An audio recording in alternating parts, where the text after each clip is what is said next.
This episode of More Stories with Jerry Cantrell from Alice in Chains is brought to you by Stamps.com. Getting your mailing and shipping done can seem like a no-win situation. Going to the post office stinks, takes up too much time. That's why there's a better way. Stamps.com.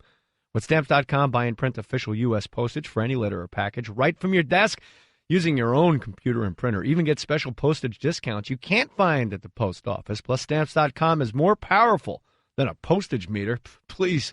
That's just a fraction of the cost. You can save up to 80% compared to a postage meter, and you'll avoid those time-consuming trips to the post office. Get more work done. Relax a little more. I use Stamps.com. I relax all the time.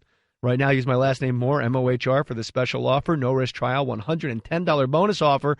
That includes a digital scale and up to $55 free postage. Don't wait.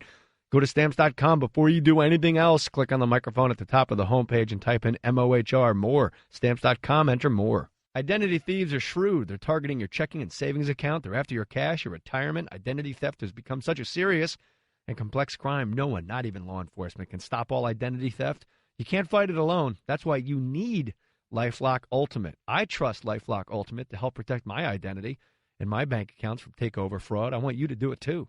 Not only does it help guard your identity, your good name, and credit, these are essential, no question, but LifeLock Ultimate even monitors your bank accounts for takeover fraud. Just one of the reasons it was awarded Best in Detection among identity protection services. LifeLock services can't protect you or your bank accounts if you're not a member. Visit LifeLock.com and enter the promo code J, J-A-Y, or call and use promo code J, J-A-Y for my special More Stories 10% discount. That's promo code J-A-Y. Get my special 10% discount. 800-747-8200. 800-747-8200. For some, it's the first day they open the doors to their business. Others, when they get that first customer, when they're making enough money to quit their day job. These are the moments when new business owners get to say, I did it. It's National Start Your Business Month. This is your moment to shine, and the people at LegalZoom.com are ready to help. Start your LLC, incorporate, or file your DBA. Did you file your DBA? Bet you didn't file your DBA. LegalZoom.com will help you do that. They received an A-plus rating from the Better Business Bureau, so you know they will get the job done right. Over the past 14 years, they've helped over 1 million business owners successfully get started. And this month is special because with your purchase, LegalZoom.com will give you a 3-month trial to the all-new QuickBooks, a better way to run your whole business. A $119 value free. Be sure to enter Mohr, M-O-H-R, in the referral box at checkout, so make today your new business moment. And LegalZoom.com, they're ready to help make it happen. LegalZoom.com provides self-help services and connect you with the right attorney, but they're not a law firm. LegalZoom.com, turning businesses and dreams into reality. Make sure you enter the promo code Mohr, M-O-H-R. When shopping for car insurance, consider this. Geico has been saving people money on car insurance for over 75 years. So if you're serious about savings, it's simple. Go to Geico.com. After 75 years, they know how to save you money. Put your name on it. Just put your name on it. That's all I say. Be a man or a woman. Put your name on it. Well, I'd like to hear about it, potheads. How the fuck you gonna know how to be great if you don't study greatness? Look at the game change. Donuts. If you wanna battle with either that you will make it wrong. You know, you're not a bad-looking man, Mr. Gals. But you are, Blanche. You are in that chair. There's something wrong with us. Something very, very wrong with us. Hey, man.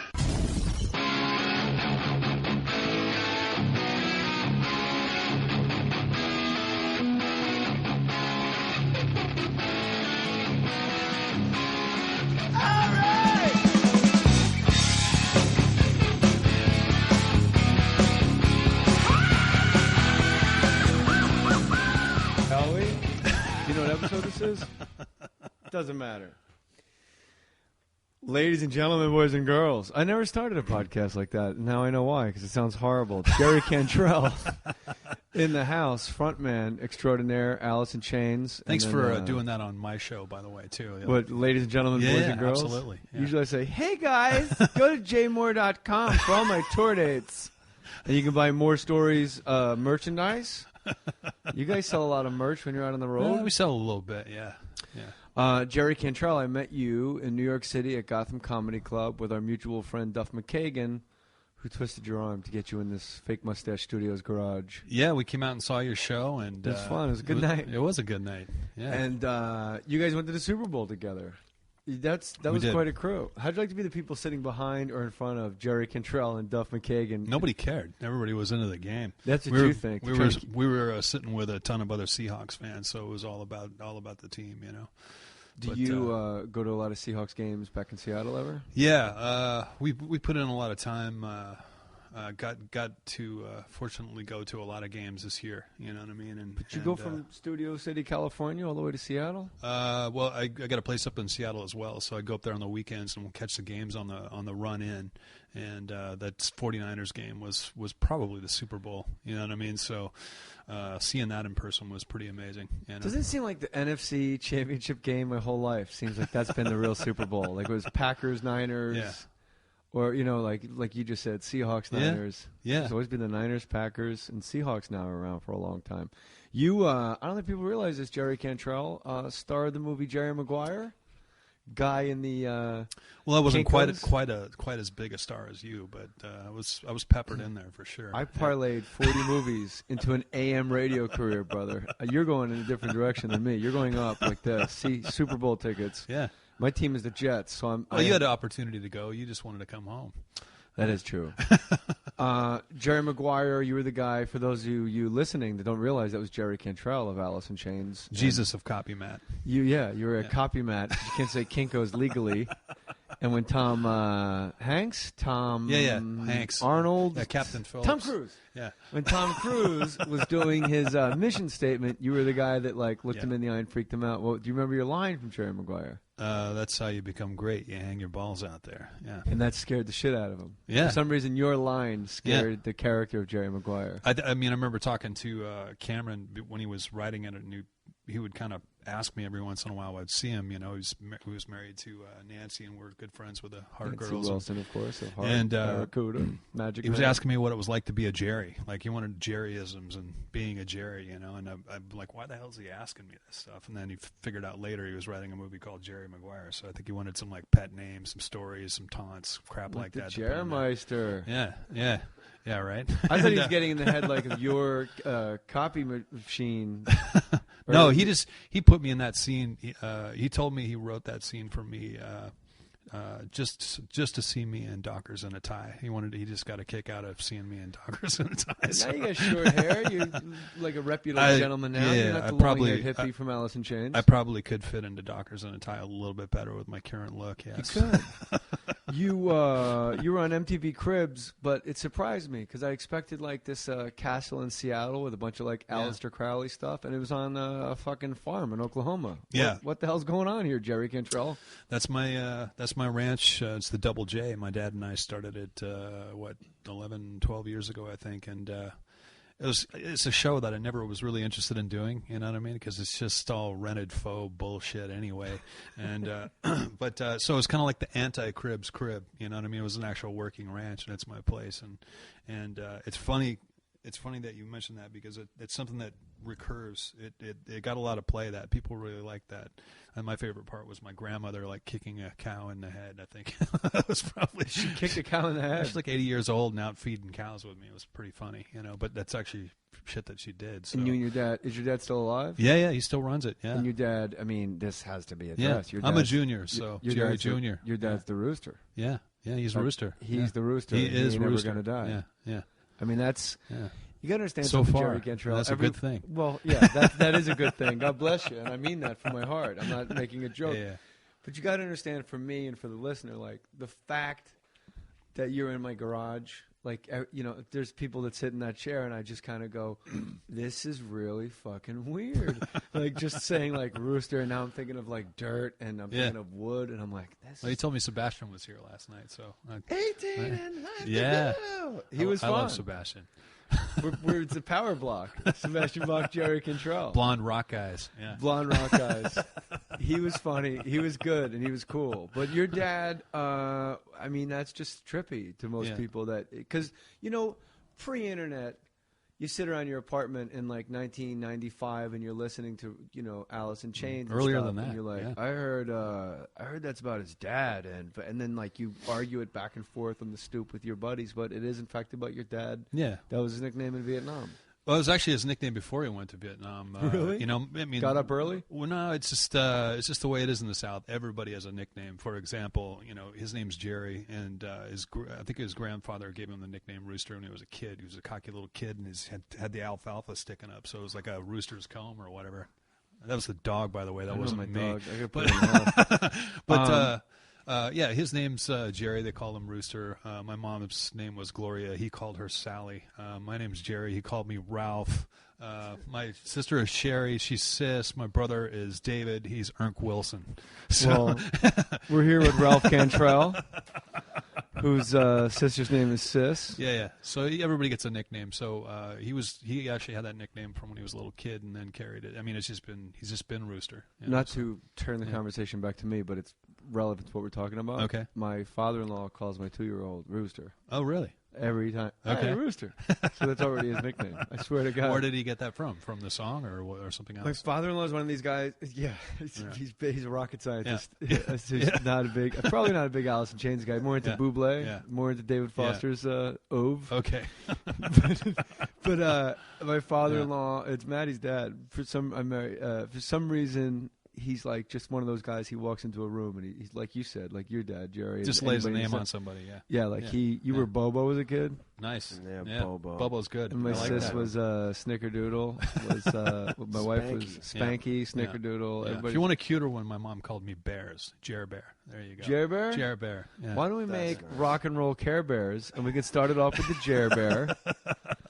And then we can go to the Sebastian. I actually told that to Cameron late after he'd already written. He wanted to work the Jer Bear in there, but he didn't do it. Yeah, so he just called him Rooster. He just walked into a room and said, "Hey, Rooster." Yeah, well, it became the Rooster after the Beavis and Butthead did a nice little skit on it with they were going in to sign up for the Army or whatever, and the guy said, "I'm so and so. You might know me as the Rooster." So now it's the Rooster, even though it's just Rooster, but. Oh, yeah, the Rooster. But the song is Rooster. Rooster. But in the song, it's Here Comes the Rooster. Yeah, fair enough. It's there.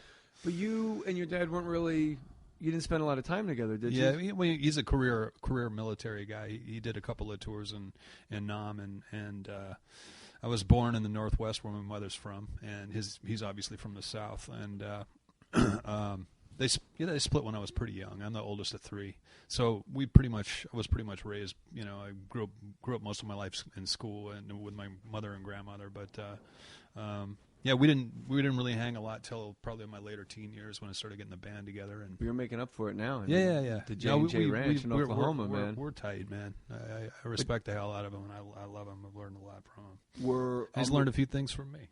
Such as? He has longer hair than I have now. So. Really? We're going different ways. He had short hair for the younger part of my life when I looked like a chick, and then he's slowly gotten a lot longer. He's got longer hair than me now. He's got like a ponytail. It's funny. You weren't like a good-looking chick though.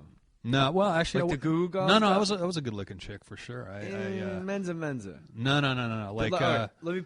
No, like straight up, like like Sebastian Bach. Straight up like spandex, Capizios, like late teens. That look, I'd basically look like a chick, definitely. There's better looking. They used to call me Q-tip. I look like a Q-tip because I was a skinny kid with just a big aqua netted hairdo, So yeah. Like the lead singer of Goo Goo Dolls, he's a good-looking chick. By okay. comparison. All right. Do you know where I'm just saying back in the day. Like Andrew Wood, your old running mate. Yeah. He was a good-looking chick. As far as like long hair guys go. Sebastian Bach, good-looking chick. Yeah. Sebastian Bach was definitely a good-looking chick. You don't get on that list. Well, you haven't seen a picture, so. Really? We'll tweet one out. You're not on Twitter, are you? Huh? Are you on Twitter, or are you just a I guy? am not. I don't tweet. I don't face tweet. Whatever. Yeah. I don't face tweet. What I find neat about you is you never gone solo. Well, you have gone solo, but your explanations that I've read. Here's the thing: anytime I sit across from somebody that I really, really, really like, I go back. You ever see the documentary by Radiohead, "Meeting People Is Easy"? I haven't actually. It's just them on tour, and just journalist after journalist asking the same, like, "What's your songwriting process?" The same like? What comes first, the music or the melody? And all. So I'm like, oh, geez, don't be one of those guys. But I do want to give the listeners cool info about you. You not wanting to go. It's not that you didn't want to go solo. You went solo for a little while. I just had time on my hands. But you always said you way would rather be with a band. Usually it's like I can't wait to break away and do my own it's thing. my band. Yeah, of course. Well, I think that's unique, Jerry, don't you?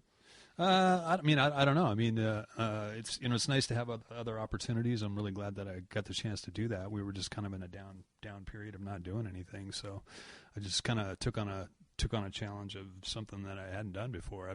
I hadn't really played outside of my band. You know what I mean? So it was kind of nice to do. But I mean, this has been my where I've been, first and foremost all along. So it's good. Is there anxiety when you go out on the road? Like, are they going to want to just come see me? Or are they going to expect me to, like, crank out the hits? That's me on the right.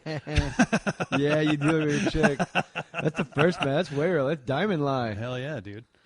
That was my Tacoma band. Yeah. God. Pretty good, right? You know what? You're on the right or you're on the all far right? I'm on the left. That's what you said right at first. Well, my right, yeah. You're a hot. Well, I did something. I moved. Here you go. Yeah. You have to send that to me, and I will. I will tweet it out. It's on. Yeah. The Matty Boy's like, you don't not need a to do bad that. Chick. You don't need to do that. All right, fair enough. Don't go that far. Is there anxiety when you go out on the road? Just Jerry Cantrell, or Ralph Cantrell, as your dad calls you. Yeah, Ralph. Yeah. When you go out on the road, there has to be a piece of you that says like, are they going to come to see me? Or are they expecting me to just plow through the hits? Do you feel an obligation to write Jerry Cantrell songs? Do you feel an obligation to bang out Man in the Box and open with Dirt and all that stuff? Or well, I haven't done it in so long. I mean, well, what was it like? Well, back then I did the original stuff that I'd written and recorded with my friends, and then I did some Alice stuff too. So I've been fortunate to write a lot of songs that not only I care about, but a lot of other people do as well. So.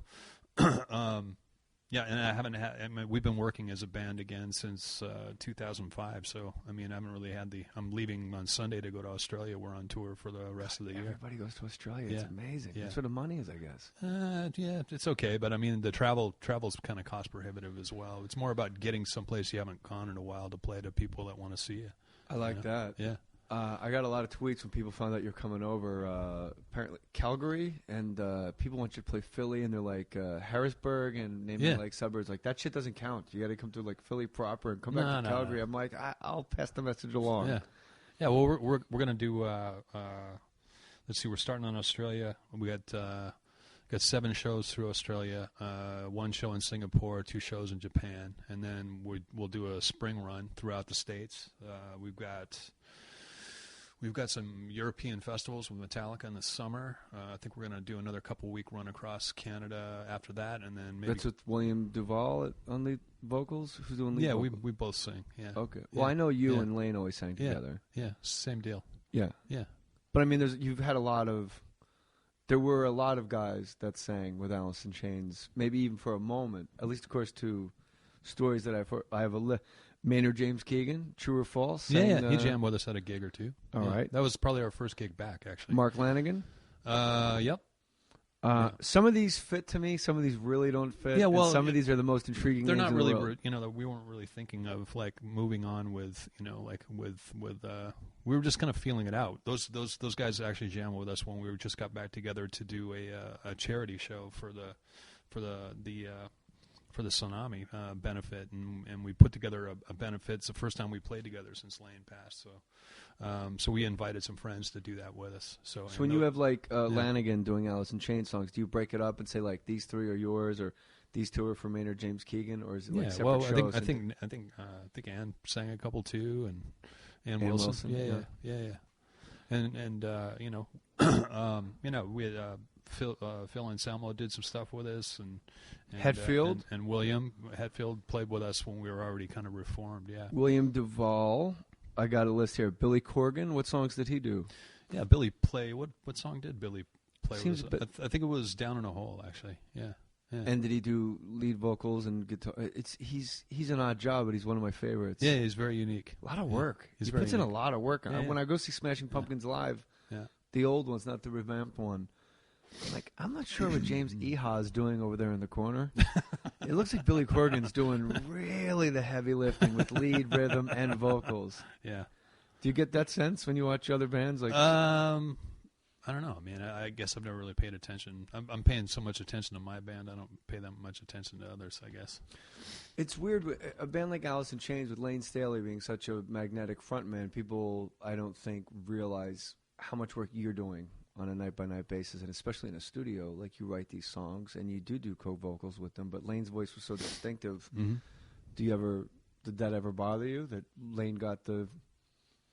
I mean, people think Alice in Chains, they think Lane Staley, and then 1A or number 2, they think Jerry Cantrell. He's a part of our band. He's my favorite singer of all time, and I was lucky enough to be in a band with him, you know. And we made a lot of great music together, and we're continuing on. You know, things happen in life, and a lot of them are not really things that you want to have happen. But you don't quit. You move forward and you move on, and. You know, we just decided to, after we did that benefit show, it felt good enough, and we missed each other, and we missed playing those songs, you know, that it's our stuff. It's not anybody else's, you know what I mean? It's There's only two... He's not here to play it, so we're playing Mike. it. There's only two guys left. We're playing it for us and for them as well, so... And for all the people that have supported us for a lot of years as well, so... 4-man band, 2 guys left. Like, how do you... You do it like we did it.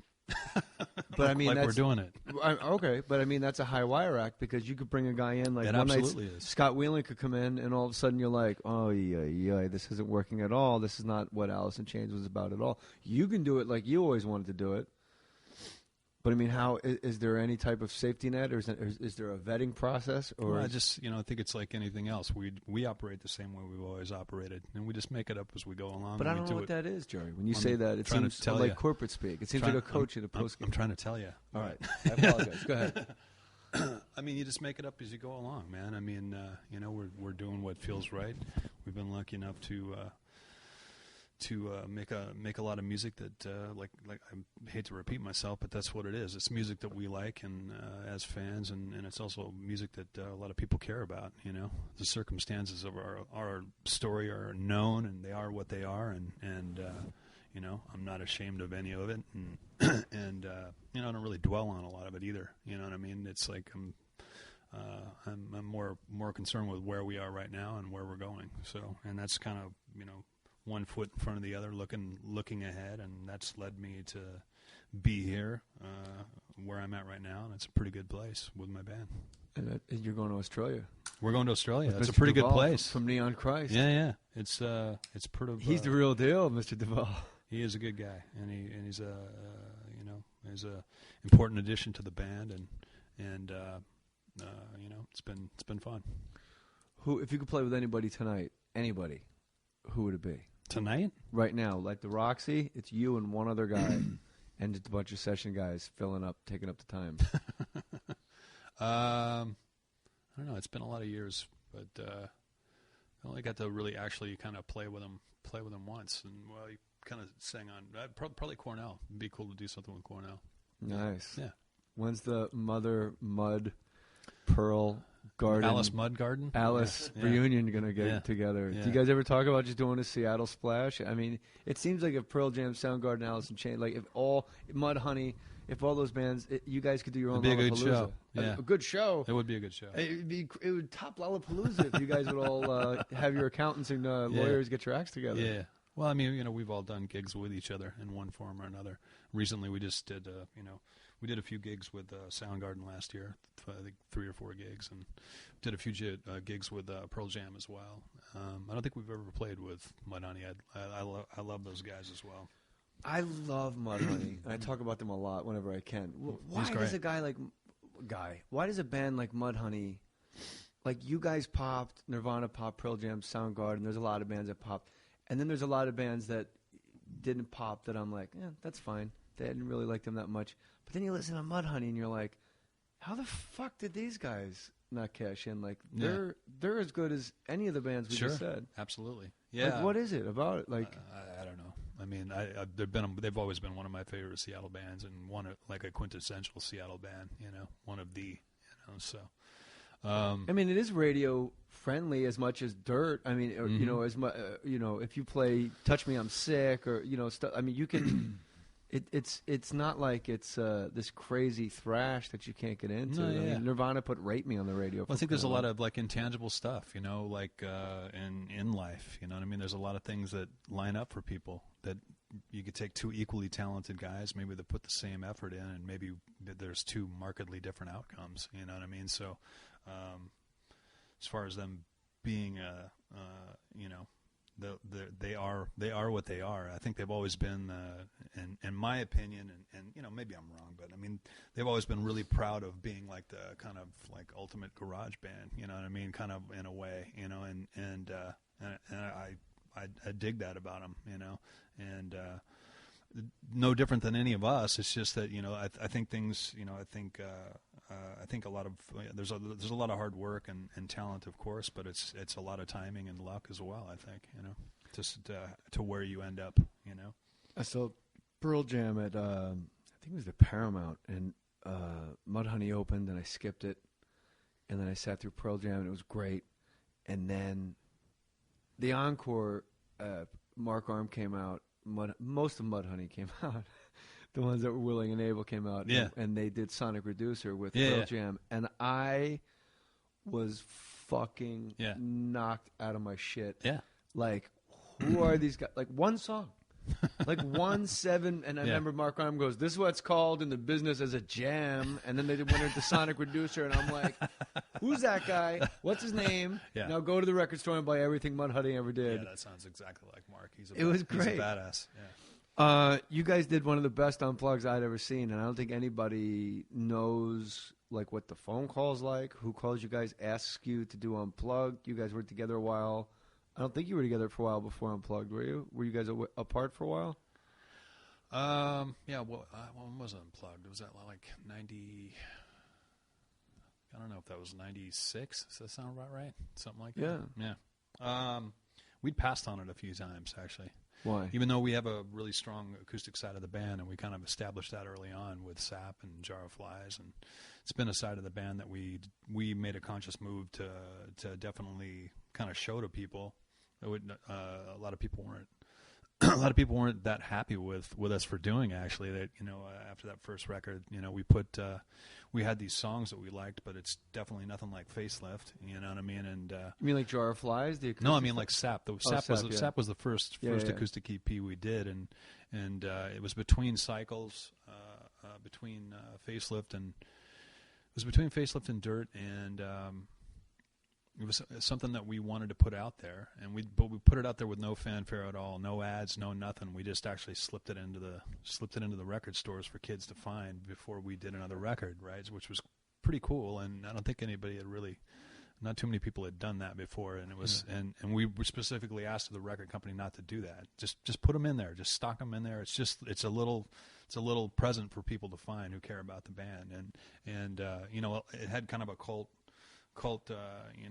fan base or whatever, and I think people became more aware of that after they used I think they used Got Me Wrong and Clerks, and Clerks kind of blew up there, and I remember Kevin asking if you could use that tune, and it actually became a hit well after the fact, of us kind of putting that out there years before in the stores or whatever. But anyway, why that's important to us is it allowed us to do a lot more than just be a straight up heavy rock band. You know what I mean? It allowed us to a different,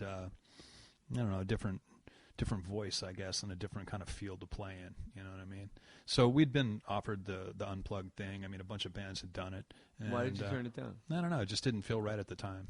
You look at your TV and you see like LL Cool J doing it, and you're going, well, how important is it? Well, you got to think about shit like that. Yeah, as a metal band. And by the way, LL Cool J, one of my favorite rappers. I want him on the podcast. To be honest with you, I didn't know he did an unplugged, but that's really funny. Tony Bennett, LL Cool J, you're like, yeah, let's bat third in that lineup. Let's do it. But let's be the Jay Buhner in this party. I think we passed on it once or twice, and then the third time they asked us, it was the right time.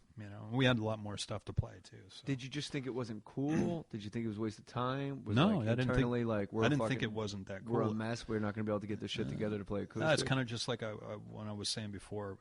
You just kind of go by feel and what feels right at the time. Something may not feel right now, but maybe it'll feel right in the future. Well, it was obviously the right time when you did it, because it's one of the great unplugged. Unplugged? It was a great show. It was a really good show. It was when one of those times when everything hits at the right moment. You know, it was a really magical show, and ended up I think being one of the last shows that we did. Yeah. How many people are in the audience of Unplugged? It was a theater, so it was probably like a couple thousand. Yeah. Oh, I didn't know. Yeah. It seems like Nirvana set the bar pretty high with their Unplugged. And yeah, they did a great one. It just seems like there's 60 people there. Yeah. I think it was like a theater somewhere. Might have, if I remember correctly, I don't know, maybe 1,200 people, something like that. Wow, I always thought it was maybe because it seemed so intimate because you guys did such a good job doing it, but I never even imagined it was that many people. Yeah. What was the hardest song to play on Unplugged? What was the one that had you nervous? Oh, we kept fucking up Sledge Factory. I think we had to do it like 6 times. Lane kept forgetting the lyrics, and it was like, it's like one of those things, you keep messing up at the same part in the song, and it happens occasionally, like on a tour, you'll get hung up on a particular thing, a solo, a vocal, somehow a hiccup works its way in, and then it's just there until it goes away, you know what I mean? So I think we did that song maybe 5 or 6 times or whatever till we got it right. On Unplugged, or just in rehearsal? On Unplugged, on the stage. So it's a great thing about that show. It's not like completely live. I mean, it's live, but if you mess up, you just do it again. We're going to play this for the 5th time because we keep forgetting the lyrics. I bet the whole audience is like, that's cool with us. No, it was great. Yeah. It was totally cool. You know how many people right now are just looking at their phone, trying to pull up Sledge Factory and listen to it, and which is circle back to the podcast. It's an odd song. You wouldn't maybe have that as your first choice for an acoustic tune, but it was pretty great. It worked. Yeah. It all worked. Yeah. I never understood on the acoustic sets how... Like, you don't even know me personally. Like, when I say you, I mean me because I'm an adult. Like, you don't even know acoustic bass exists. Yeah. And then all of a sudden, dum, dum, dum. Yeah. Like, you're like, fucking A. Like, where do they keep getting these acoustic guitars? Only for Acoustic Unplugged. Only for MTV Unplugged did they blow the dust off the acoustic basses. Well, not for us because we actually we're used to performing a little bit acoustically, but you guys would use it live. We actually do specific.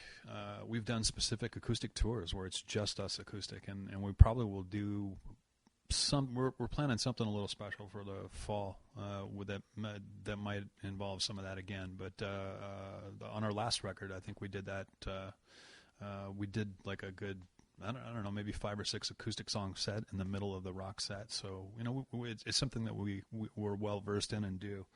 And the acoustic part. There's actually a lot of people that are more kind of fans of that side of the band, and then there's people that are more fans of the heavier side of the band. So like when we do acoustic tours, you'll see like a certain faction of our crowd that shows up for that specifically, and it's kind of cool. But I've always felt that if you can pull it off in a really pared down situation like an acoustic show, that's a real test of if you're a decent songwriting group or a decent songwriter. A decent song will play at the barest level. It'll translate.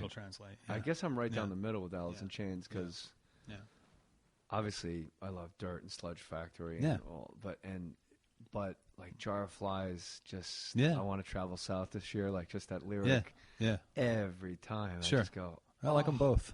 Like it's just perfect for like Pacific Coast Highway North. Sure. Want to travel south? Absolutely. Maybe south. So Unplugged Sledge Factory, that was the one you guys were like. We kept messing that one up. Yeah, it was.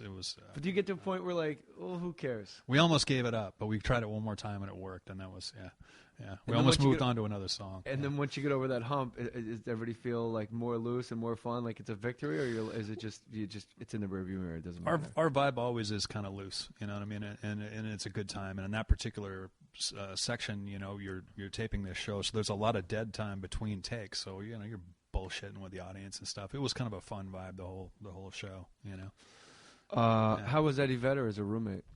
He was good. Laundry, fold it nice and tight. Did you come home and it smelled like drift? I was kind of a refugee living in Kelly Curtis's basement. Kelly Curtis and his wife. I lived in actually 2 basements of their houses, and Big house. Live with Susan and Chris for a short period of time too, or hung with them for a couple of weeks till I found a place to. So you lived with the Cornells. I did. Lived with the Curtises. You lived with the Cornells, the Curtises. Yeah. Both of them. Both Susan and Kelly. They were really, and the bands for that matter too.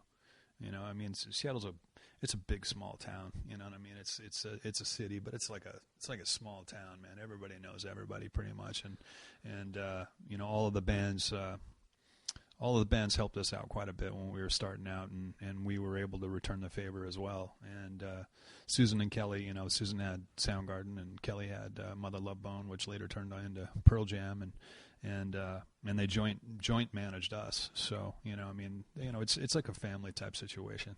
Like there wasn't just work, it wasn't about just getting dough. I mean, we didn't even sign a contract with those guys, and they wouldn't even let us sign a contract with them until they got us a deal. We'll get you a deal, then you can sign a contract. We don't believe in contracts. Yeah. No, they were just, you know what I mean? Just we'll do it on a handshake. Plenty of scumbags that like to get something on paper so you owe them 20% for the rest of your life, but they weren't like that. They cared about us and cared about the music, and like I said, I ended up living with Kelly for a good number of years, and him and his wife, and in a couple of different places in the early years when I didn't really have I was gone, I mean, I'd come home and crash in the basement, and then we'd be back on tour again. So. What is it about Seattle? Like when I read, but yeah, when Ed came to town, he stayed there for a while too, and he came in Chicago via San Diego. San Diego, I think. Bit of a drifter. Yeah, and. So you and him were roommates in whose house now? Kelly's. Yeah. Okay, Kelly Curtis. Yeah, I think he also lived with Chris for a while too. Yeah. So what is it? When I read the book, Everybody Loves Our Town. Yeah. I'm like, what is going on in Seattle? That it was like the biggest community. Yeah. In all, I don't know ever in music where everybody crashed with everybody, and like people. That's what was fun when Duff was here.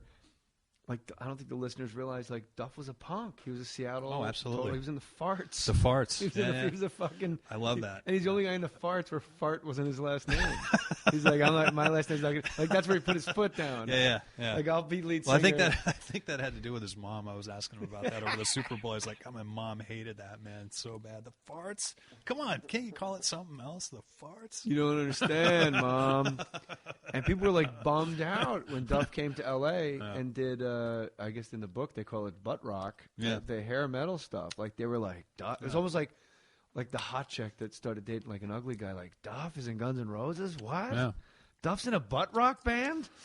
I think that obviously they're one of the biggest bands in the world, and they changed music, and from maybe that particular kind of music that was kind of more prevalent, Don't you feel... Them and Jane's Addiction were two bands I really loved out of L.A., and you really love Jane's Addiction, or you're breaking my balls because people tease me because I talk about them too Jane's. much. Yeah. Perry was here, and yeah. Told me I asked him what the greatest concert he ever saw was, because the greatest concert I ever saw was Jane's Addiction at the Ritz in '92, right before they broke up. Like weeks. Yeah. They hated each other. Yeah. And they were gone, fucked up. Like yelling at each other on stage. Sure. And like trying to get the audience to fist fight one another. Yeah. Which was amazing as an audience member. And he said Led Zeppelin in Tampa. So Jerry Cantrell. Yeah. Ralph Cantrell. J&J Ranch owner. Two of those. What's the greatest concert you ever saw? Two of the best shows I've ever seen in my life are those bands. One was Guns N' Roses at the LA Forum, and the other was Jane's Addiction at the Paramount Theater. Yeah, actually, I saw them twice. I think I saw them at the Moore and the Paramount, but the one at the Paramount was. Where's the Paramount? That was right off that first record, and those guys were badass. Paramount in what town? Paramount is it's Seattle. Okay, at both theaters in Seattle. The Moore's in Seattle too. Yeah, the Moore's. Yeah, okay. The Moore's like a little small guy. Yeah. It's still like those are two of like a handful of gigs that really stick out. I've seen Metallica a couple times like that. That it's just you remember a show like that. Yeah. Perry said he always wanted to have Dodger Stadium for 2 weeks, and have Guns N' Roses on one outfield and like Jane's Addiction at home plate. And just go song for song. That's a good idea. The Battle of L.A. And he goes, and I'd call it, "Get in the ring, motherfucker." And on my radio show on Jay Mohr Sports, I posed a question: who wins? Yeah. And everybody on the phone line's like, Guns N' Roses, Guns N' Roses. I'm like, you don't. This is just me talking to Jerry now. like Guns N' Roses isn't going to win over a Jane's Addiction person. Like when you hear Sweet Child of Mine, you're like, all right, that's cool. Da-na-na. But like if you're a Guns N' Roses guy and fucking Ocean Size drops, you're just like, fuck. Like it's like turning into a werewolf. I appreciate them both. You know, obviously the impact that Guns had is. Who wins? Well, I mean, if you want to talk on pure impact, just worldwide and No.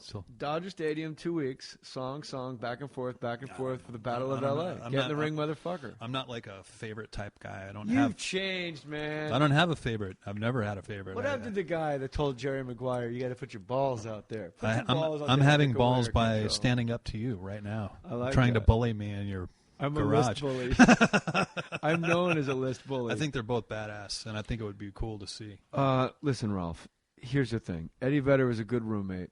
Yeah. And how long did you two live together? Not long. I mean, like I said, it was just transient town where people are coming and going. Well, we were definitely. I mean, we were either recording or on tour. You know what I mean? And so were those guys too. You know. That seems to be the story from each band. Seems to have that same. Like if you ask Chris or Kim from Soundgarden, if you ask. Well, then you know it's not bullshit. Everyone's like, oh, no, we were never home, and then we just came, we crashed on each other's couches. But somebody had to own the home that you crashed in. And you're telling me it was managers. Who's got the money? Who's got the money? You said your managers was Pearl Jam and Soundgarden co-managing you. The managers have the money. Your roommate's your manager? That's a nutty situation, man. Well, yeah, we were working so hard. It was really kind of not necessary. I mean, we were, you're gone. You make a record and you're gone for a year and a half. You know what I mean? Yeah. So by the time you know it, 2 years has gone on, and you're into the next cycle of doing that. The first time we were making money, but we weren't home enough to be able to do anything about it. I think in '94 we finally came back on the End of Dirt, and we all kind of crashed out because we'd been working pretty much nonstop since 1988. We got together at the end of '87, and had been touring, getting a record deal, do all of that stuff. Did put out 2 records on the EP, and then we actually had some cash and some time, so we all came home and bought our own houses. That's when the trouble happens too. Time. Yeah. Well, we were trouble all along. But good trouble. Did you answer one person you would play with tonight? I did, Chris Cornell. Oh, you did say Chris Cornell. Yeah. I get all. There's so many things I want to ask you, but let's give a little respect to the sponsor. Be right back with Jerry Cantrell after this. Geico presents Strange Savings Stories.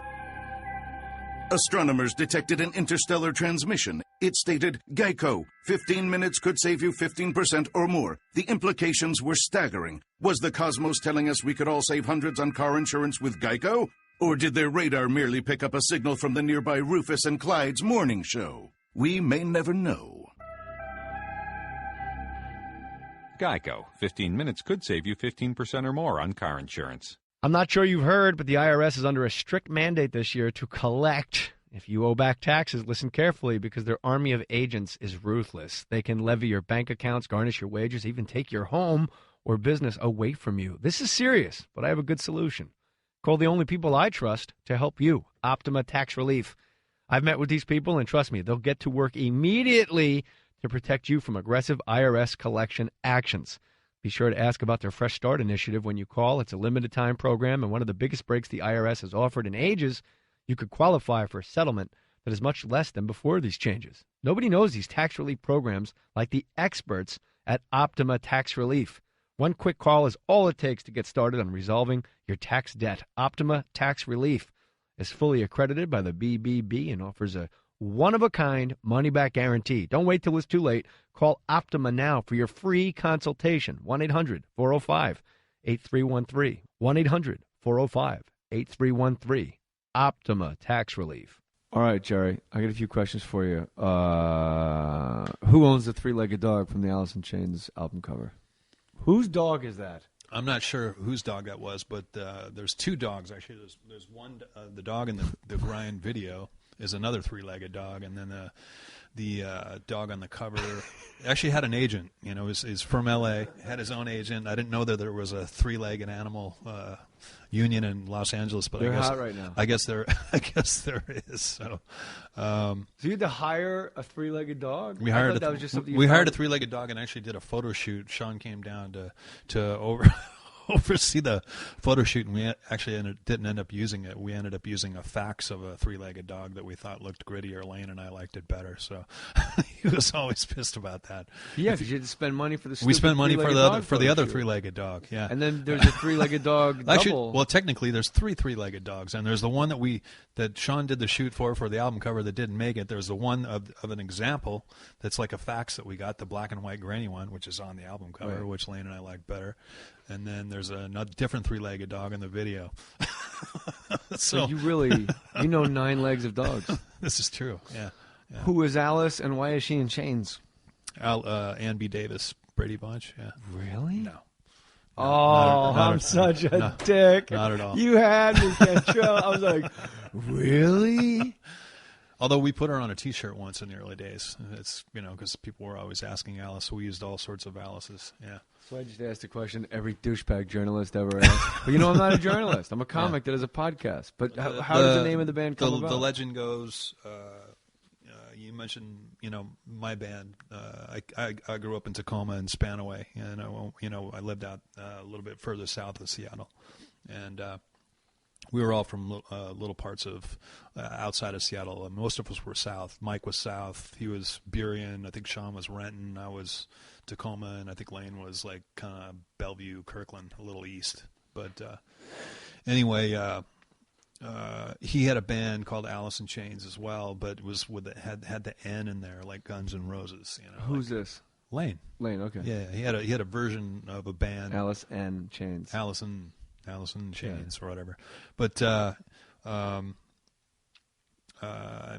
name, I think came from before that, and I've never really got the straight answer. But I think the idea was him and a couple of buddies of his wanted to put together a speed metal band that dressed in drag. So they needed a hard word and a soft word. So you got the Chains, Alice in Chains. So that's cool. There you go. Yeah. The dichotomy of the words. Were there ever any runner-up band names that like guys like you or Mike brought to the table? Like, you know what? Maybe we should be called. Well, we were using my band name just because we needed something to put on the flyer. So there's a couple shows of us being called Diamond Lie. There's a couple shows of us being called. I think we were trying to. We did a couple shows under Fuck for a while, which is great. We had condoms, and we cut out little stickers and put them on the condoms. Fuck the band, condoms, and so fuck the band. And anyway. So at one point in Seattle, you could have had a double bill of Fuck and the Farts. This is true. Yeah. And then that makes Mudhoney. Yeah, this is true. This is true. If you're lucky. Yeah, if you're lucky. Yeah. You obviously.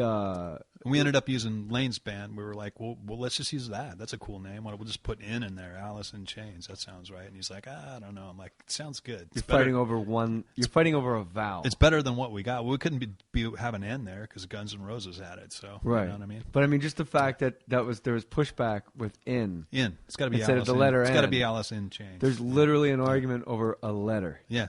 It was a discussion. It was a discussion. Not an argument. No, it was a discussion. All right. Yeah. It was very brief too, by the way. What were the biggest? You look like I'm telling you right now, for the listener, Jerry Cantrell looks like in a bar room. There's no problems with you if some shit breaks out. You're definitely a fighter. Can you fist fight well? No, not at all. Don't lie. I'm not. Yeah. Really? I've only been in a handful of I'm not saying how many you've been in, but you got that. Now that we know, like you're Oklahoma. I can be rancher. a little testy. I can be a little testy. Sure. Not testy. I'm just looking at you. I'm like, this guy in a bar. You look like the kind. Doesn't he, Matty boy? Yeah. You look like throw. My dad can. My dad's the fighting Jerry, and I'm more of the loving Jerry. Yeah. No giant blowout fights in Alice in Chains? No, not really. Jer Bear. You're that's right, because you're Jer Bear. Right. Yeah, I'm Jer Bear. So yeah. Steve Gorman from the Black Crowes, drummer from the Black Crowes. That guy's a big guy. Now that guy, he's like 6'6". He's probably been in some fights. He's about 300 pounds. Yeah. I'd say he's. Just kidding. I know he's looking to listen. That's why I said it. Yeah, they're all. He said at one point, a Southern Music Harmony Companion. He said everyone in the band was 6'4" and up, and they would do festivals, and they would just sit around and drink beer from 9 a.m, and they were like dirt. Like they didn't wear fucking shoes. Like they were like dirty hillbillies. And they were like a real freaky, creepy crew. I don't think Chris still wears shoes. No, Chris does not. And I got some Chris stories for you that are not He's a for great public. singer. I like all those guys what a a lot. great front man. Really good band. He said when they were making the name for the Black Crowes, they were almost the Stone Cold Black Crowes. The Stone Cold, yeah, and sure. I laughed a little too hard on the podcast when he said Stone Cold Black Crowes, where I got a little uncomfortable after a while because we were in his car recording it on his Mac Tools book. What do you call that, Matty? GarageBand. Mac Tools book is Mac Tools. the actual name for That's it. great about a that's podcast. Technical. That's technical. Yeah. Jerry Cantrell, you literally you can go in Ralph Gorman. You can go. You do that too. From Kevin and Bean, you go in Ralph Gorman's car, or you go in Steve Gorman's car with one mic. And we just passed it back and forth. We did it from the drive from Nashville to Knoxville. Nice. So no, he's doing sports now, right? He's like a sportscaster. He's got the show after me. It's good. He's intelligent. I listened to him on the drive home, and I realized what I've missed. I'm like, oh, I should have said that, because he's like very low key. Yeah, super low key, and I'm way more crazy high energy. All right, so how William Duvall from Neon Christ, who I really, really like, and I think he's a really good fit, because I'm not going to ask you to shit on anybody or throw anybody under the bus. That's not what the podcast is about. But, Stone Temple Pilots go out with a guy and you're like, we kind of need Whelan to make this run. There's other bands like Van Halen with Hagar. I was always like, no.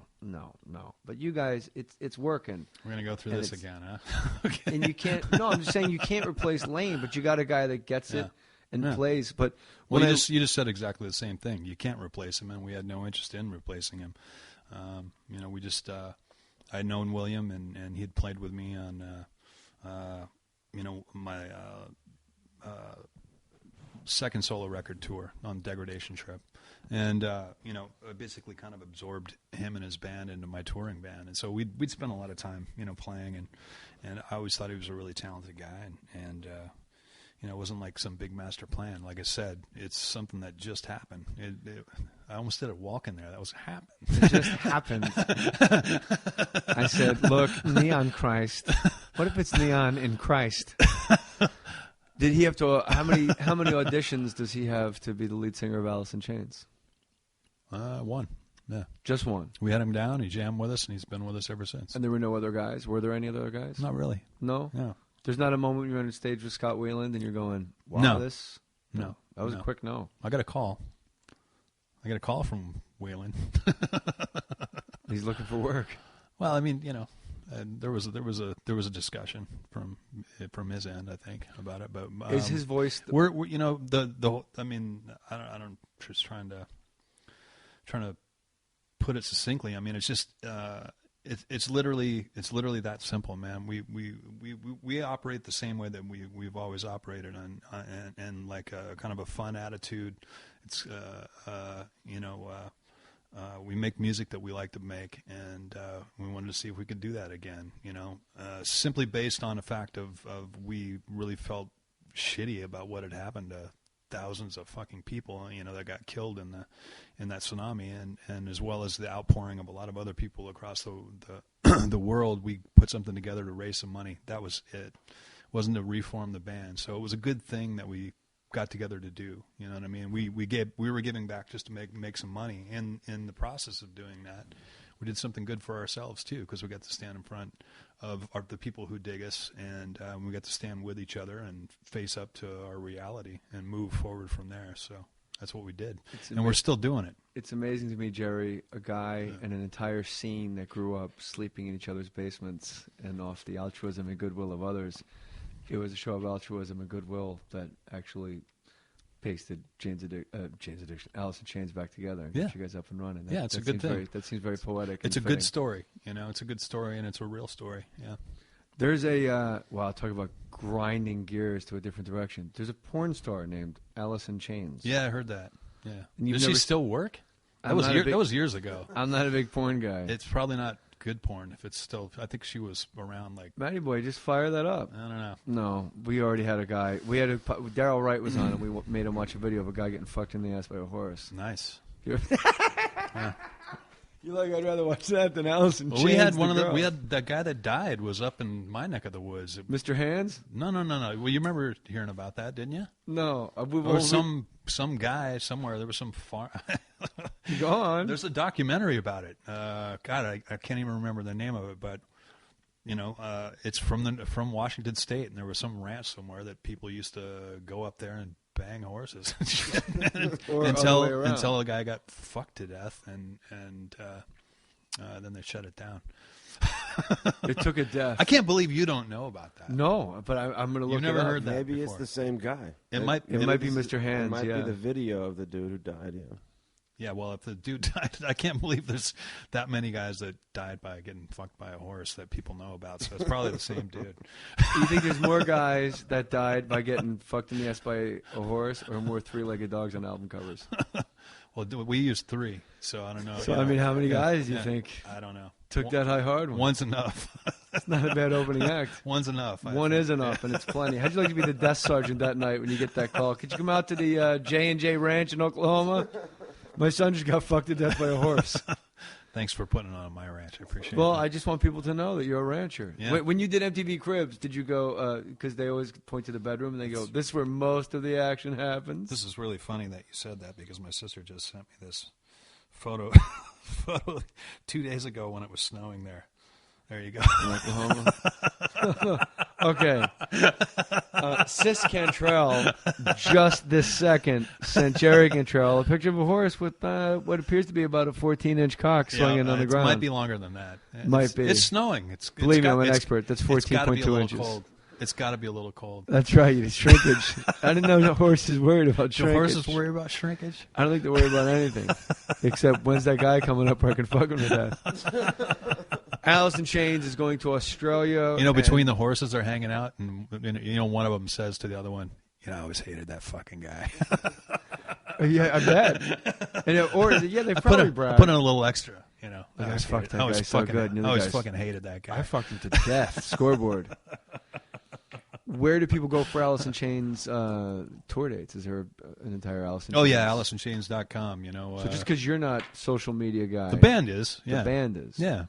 AliceInChains.com. Absolutely, yeah. So anybody that wants to go see Alice in Chains. We're going to be busy all year. We're going to be doing 2 runs around the States. The one in the fall will end it, I think, for a while, and we're starting on Sunday in Australia. Like I said, Australia. This Sunday? This Sunday. And we just squeezed you in just now. Yeah. Literally, this will go up Monday. So when people are listening to this, you just got to Australia. Yeah. Because it's a day ahead or a day behind. I guess it depends on which direction you go around the globe. Yeah. Well, we'll be flying across the grain to get over there, so I don't know if we're probably a day ahead. What's across the grain mean? You're pointing to your left. Yeah, going that way instead of this way. Pointing west. Yeah. Ronda Rousey, UFC fighter, when she went to the Olympics, they flew over the North Pole to save time. It was one of the trippiest things I ever I don't know why that tripped me out so bad. Mm-hmm. It's pretty common. What's the weirdest place Alice in Chains... I didn't know it was common. That's what apparently it is. What's the weirdest place Alice in Chains had a gig? Oh, God. Weirdest place? You're like, what the fuck are we doing here? Shit, I don't know. There's horses fucking guys 40 feet from my amp. Well, a friend of mine who just passed away not too long ago was an attorney named Lenny Radlow from New Orleans, and we were just starting out, and I think we'd put Facelift out, and it was before anything had really happened because of the record. That record was out for a while, and we were on the road before Man in the Box hit. That was a song that broke us in the video and MTV and all of that stuff. That's where it really kind of opened up for us, that song and that video. But we went from opening up to on the Clash of the Titans tour. We started the tour opening up for Extreme for a month, and then we went to Iggy Pop, and then we went to Clash of the Titans, which is opening up for Megadeth, Anthrax, and Slayer. So that was our first bit of touring there. And Man in the Box hit in the middle of Clash of the Titans, so we kind of saw things shift at that particular time. But what the fuck was I just talking about? Oh, yeah. Weirdest place. We got this offer from this guy, Lenny Radlow, to play his wedding. And we were broke, and we didn't have any dough. And he offered to bring us and a guest to New Orleans to play his wedding because him and his wife were huge Alice fans. Which we just How many songs did you have to do? I mean, we played a full set. I mean, probably. Really? Did Lane have to go, here comes the bride? So we played to a bunch of old ladies in sequin dresses and played a metal set. And the guy gave us a ton of dough, and we had a great week in New Orleans. But that was pretty weird. Yeah. A wedding is a weird. That was like in 1990. Yeah. You're saying opening for Extreme and opening for Iggy Pop, and then Megadeth and Slayer. Which band? I'm guessing Megadeth and Slayer had no problems, but I would think Extreme would kind of have a hard time following Alice in Chains.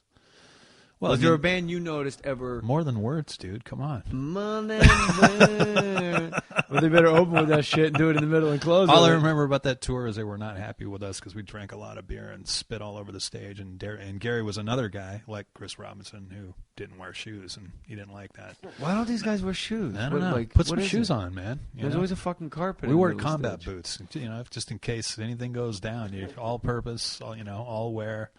Yeah, he didn't like that, and we. I think the last show we might have done some intentional projectile vomiting on the stage. I think Mike Starr did. That's good, like a G.G. Allen gig. He was good. Vomit on the stage. He could make himself erp. Mike Starr could projectile vomit. He could make himself erp, and he did. Yeah. Erp? Yeah, erp. I like erp. It was like Batman.